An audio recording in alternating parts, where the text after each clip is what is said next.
So for all the beginning kids, before you even get into the fact of recording, before you even step and take your guitar and plug it into anything, research a little bit about what each effect does and why it does what it does, so you have a basic knowledge of what you're getting into. Experiment. That's how you can learn. Because, I mean, if you don't know what everything sounds like, how are you going to envision what it should sound like? Yeah. So you tweak it, you know, experiment with it, and then when you have a better idea of what everything does, you can do the building block approach. Well, and even, you know, in terms of DAWs, if they're using a DAW to do all this, remember too, once you've created that guitar effect, you're going to be balancing out against other sounds in the mix. So what you think you might want the guitar to sound like might not actually be what you want it to sound like in the mix, because it might not go well against the other. When you place it against vocals and bass or whatever, it may not sound the way you thought it would, because when you solo that track, it may sound one way, and then you put it in it sounds completely different. Well, you're dealing, at that point, you're dealing with a whole different beast. There's a difference between tracking and getting sounds. Okay, maybe I've gone too far. Yeah, and mixing is you know, because like some band comes in with a Vox AC30 and his Stratocaster guitar, they record it. You know, that's why most people, you know, some people lay compression to tape, which is good when you're smart enough to know that you got to lay this compression, and they do all that stuff afterwards, but they don't EQ it. Why don't they EQ it? Well, it's because the fact is they don't know where it's going to sit in the mix yet. Right. This guitar may be a post-punk thing, and it needs to be really jangly and sitting kind of in the back where the bass is riding a little more up front.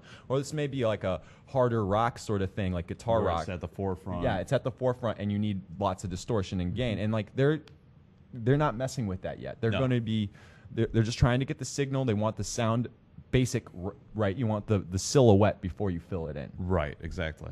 Yes. And I kind of went over there. So yeah, that's the way I think. It's electronic producers. We're all nuts. Well, no, I mean, like, I think what you're tackling on, honestly, as far as just like simple production standpoint, is in electronic music you have everything that you need already set up. So most of the time when you start with songs, you've already tracked the drum. You're set the drums, building the loops, and you're going, okay, I need this over here, and then okay, maybe we'll have a solo over here, so we'll go back and re-record that. But for the most part, you know everything's sitting. Yeah, because it's not a matter of figuring that out in your mind. You're building it, so it's more like being a producer as a composer or as a band, as opposed to being a band and then trying to produce it. Yeah, exactly. I mean, so you're dealing with a totally different like animal, and that's why like synthesizers and stuff like that always go DI, because it's like most of the time, like when you're using this sort of stuff outside of a live situation, everything is kind of automatically sitting at a level that you've already done. That's why you turn up the volume a little bit more on the drum machine, because you're sending the signal just to fit right in as soon as you,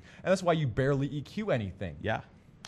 So therefore, I mean, like you've kind of just like, but we're dealing with guitar modeling, we're dealing with guitar guys. Most of the time, they really want live sounds. They want live stuff. So you gotta sit and go tracking, then mixing.